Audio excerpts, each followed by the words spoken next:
Hello plant lovers, welcome back to my YouTube channel Century Garden Dibrugarh. So friends, moi aji ahisu apnalokor agot ejupa dhuniya house plant loi fully indoor hoy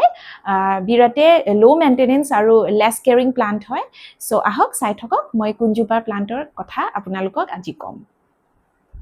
So friends, sao ejupai hoise he dhunia house plant jupa fully indoor hoy apnalke bhitorot rakhibo pare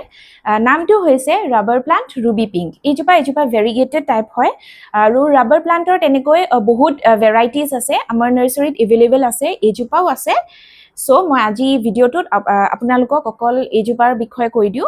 এজুপা আপোনালোকে ইনডোৰত ৰাখিব পাৰে আৰু যি সকলে ইনডোৰত ৰাখিছে তেওঁলোকৰ কাৰণে এটা বেনিফিট হয় বিকজ এজুপা এজ এয়াৰ পিউৰিফিকেশন আপোনালোকে ৰাখিব পাৰে ঠিক আছে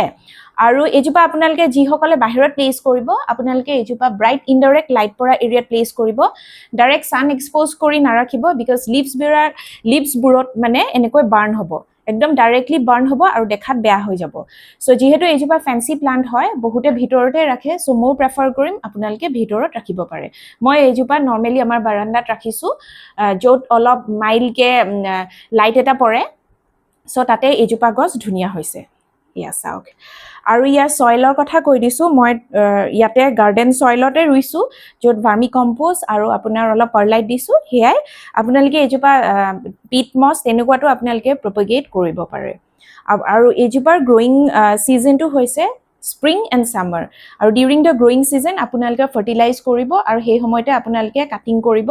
যিটো হৈছে stem cuttings through stem cuttings এজুপা আপোনালোকে প্ৰপগেট কৰিব পাৰে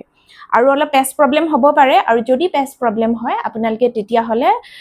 নিম অইল স্প্ৰে কৰিব আৰু পেষ্ট প্ৰবলেমছৰ কথাটো হৈছে মিলিবাগছ আহিব পাৰে স্পাইডাৰমাইটছ আহিব পাৰে ঠিক আছে আৰু আপোনালোকে যি সকলে এজুপা ভিতৰত ৰাখিছে বা বাহিৰতো ৰাখিছে তেনেহলে অলপ বেবিজ আৰু পেটছ বোৰৰ পৰা বচাই ৰাখিব নহলে অলপ পয়জনাছ প্লান্ট বুলিয়ে কয় যিহেতু ফৰ বেবিজ এণ্ড প্লান্টছ পেটছ ঠিক আছে সো হেতু আপোনালোকে অলপ চাব বাকি বিৰাতে একদম লো মেইনটেনেন্স আৰু লেস কেয়াৰিং প্লান্ট হয় আৰু বিগিনাৰ্ছৰ কাৰণে খুবেই ইজি হৈ যায় বিকজ এজুপা বিৰাতে ড্ৰাউট টলাৰেন্ট আপোনালোকে সদায় ওয়াটাৰিং কৰিব নালাগে যেতিয়া দেখিছে বুলে 1 or 2 inches of the top soil যেতিয়া অলপ ড্ৰাই হ'ব তেতিয়া আপোনালোকে পানী দিলেও হয় ইচ ডে পানী দিব নালাগে সামাৰত অলপ লগা হ'ব পাৰে আপোনালোকে হেতু চাব আৰু উইন্টাৰত ফল হয় উইন্টাৰত গ্ৰোথটো ৰৈ যায় সো হেতু সময়ত আপোনালোকে ইমান টেনশন নলব আৰু নেক্সট গ্ৰোইং সিজনৰ কাৰণে হে গছজোপা এটা ভালকে সেফলি এটা সেফ জায়গাত ৰাখিব আৰু তেতিয়া আকৌ আপোনাৰ নেক্সট গ্ৰোইং সিজনত লিভছবোৰ নিজে অহা দেখা পাব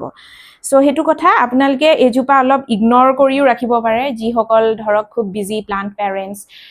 বা যি সকল ধৰক ষ্টুডেন্টস সদায় সময় নাই চাই থাকিবলে সো এজুপা গছ যিহেতু এটা ষ্টাৰ্ডি প্লান্ট হয় বিৰাতে ৰেজিলিয়েন্ট ইজিলি মৰি না যায় হাৰ্ডি প্লান্ট কব গলে আৰু ষ্টেমছবোৰ বিৰাতে হাৰ্ড হয় সো ইমান বেছি টেনশন নাই ধুনিয়াকৈ ইয়াৰ গ্ৰোথটো আহি থাকে সো হে কাৰণে আপোনালোকে এজুপা মানে এটা ফেভাৰিট প্লান্ট কালেকশনৰ ভিতৰত ৰাখিব পাৰে মই সাজেষ্ট কৰিম বিৰাতে এজুপা মেনেজেবল প্লান্ট হয় আৰু যি সকলে ভিতৰত ৰাখিছে ধৰক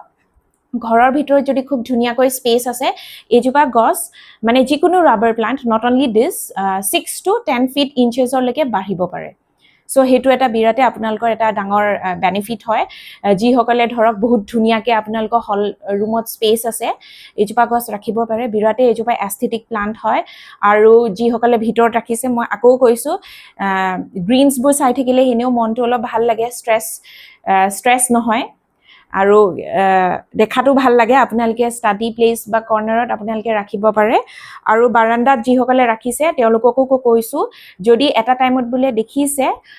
খুব বেছি হাৰ্শ আফটাৰনুন সানলাইট যদি হয় হেতু এৰিয়া পৰা অলপ বচাই ৰাখিব ঠিক আছে যদি খুব বেছি মানে হাৰ্শ সানলাইট বা সান এক্সপোজ হৈ থাকে লিভছবোৰ কিন্তু নিজে নিজে ড্যামেজ হ'ব আৰু ইয়েলো লিভছৰ ৰিজনটো এটো মানে poor drainage নহলে ওভাৰ ওয়াটাৰিং হৈছে আৰু ব্ৰাউন লিভছৰ কথাটো এটোৱে টু মাচ সান এক্সপোজ হৈছে নহলে আন্ডাৰ ওয়াটাৰ হৈছে ঠিক আছে আৰু বেছি লো লাইট হলেও ইয়াৰ যেটো ভেৰিগেশন হয় হে ভেৰিগেশনটো নোহোৱা হৈ যাব অলপ ধুনিয়া এটা লাইট পৰিলে ইয়াৰ যেটো শেড আহে ধৰক অলপ পিংকিশ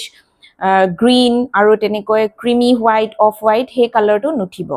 সো আৰু মই কৈ দিছো বহুতে হুদে যে ৰাবাৰ প্লান্টত অলপ কালাৰবোৰ কিয় চেঞ্জ হয় অলপ লাইটৰ কাৰণে হ'ব পাৰে লো লাইট বা খুব বেছি লাইট যদি পৰে হেতু কাৰণেও ৰাবাৰ প্লান্টৰ কালাৰ চেঞ্জ হ'ব পাৰে সো আৰু যদি কাভাৰ কিবা কোৱেৰিজ আছে মোক খুদিব মই ডেফিনেটলি এনসাৰ কৰিম আৰু মোৰ এই চেনেলটো সেঞ্চুৰী গাৰ্ডেন ডিব্ৰুগড় আপোনালোকে সাবস্ক্ৰাইব কৰক মই এনেকৈ ভিডিঅ'জ দি থাকো ইচ সানডে আৰু মোৰ ফেসবুক আৰু ইনষ্টাগ্ৰাম প্লেটফৰ্মত এভেইলেবল আছো মই তাতে শৰ্টছ দি থাকো তাতো মোক আপোনালোকে কিবা থাকিলে সুধিব পাৰে আৰু ৰাইট নাও এজোপা প্লান্ট আমাৰ নাৰ্সাৰীত এতিয়া এভেইলেবল আছে আপোনালোকে আহক আৰু জুলাইটো অলমোষ্ট শেষেই হ'ল আপোনালোকে এতিয়াও আহিব পাৰে এজোপা প্লান্ট নিবলৈ আৰু প্ৰপগেটো কৰিব পাৰে যিসকলে ভাবিছে যে মাল্টিপ্লাই কৰিম এতিয়াও টাইম আছে আপ টু অগষ্ট আপোনালোকে আহিব পাৰে ধুনীয়াকৈ কাটিং কৰিব পাৰে এভেইলেবল আছে আৰু বাকি মোৰ ৰাবাৰ প্লান্টছৰ আৰু কালেকশ্যনছ আছে মই আপোনালোকক বেলেগ এটা ভিডিঅ'ত দেখুৱাম সো আজিলৈ আহিছো see you all in my next video' by